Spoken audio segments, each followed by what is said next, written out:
Les 3 débats télévisés dans la campagne électorale présidentielle américaine sont maintenant terminés. On en discute avec notre correspondant à Washington, Stéphane Grobe. Stéphane, de nombreux observateurs politiques disent que Donald Trump devait remporter les débats pour réduire son déficit dans les sondages. Où en est-il maintenant? Peut-il encore changer le cours de cette élection ou bien c'est fini?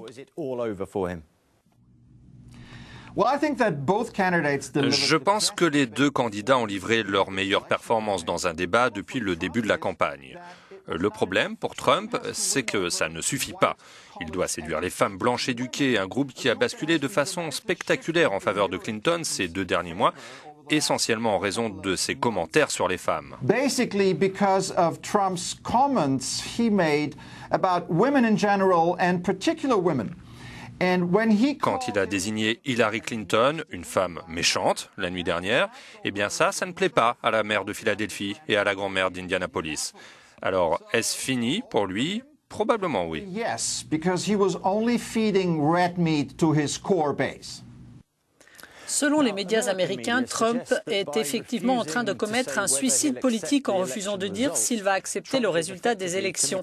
Est-ce que cette position va pousser ses soutiens de base à l'abandonner? Voilà une bonne question. Je ne pense pas que ses principaux partisans vont l'abandonner parce qu'ils croient fermement à tout ce qu'il dit.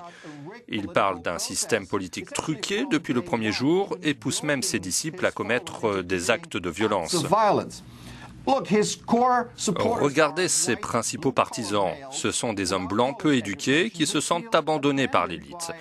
Mais encore une fois, vous ne pouvez pas gagner l'élection avec seulement des hommes blancs sans instruction. Eux vont rester à ses côtés, mais tout le monde, tous les autres, semblent le fuir.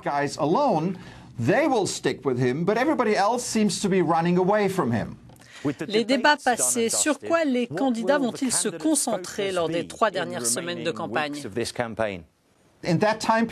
Pendant cette période, les candidats vont se concentrer sur la mobilisation de leurs bases respectives pour faire évoluer les votes en leur faveur.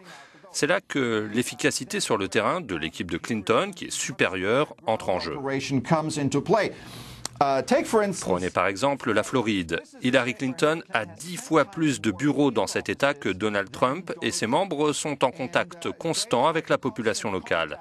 Et je pense que finalement, cela fera toute la différence. Stéphane, it's been great getting your insights on this. Thank you very much. We'll be speaking to you again very soon on this. Thank you very much. Bye-bye.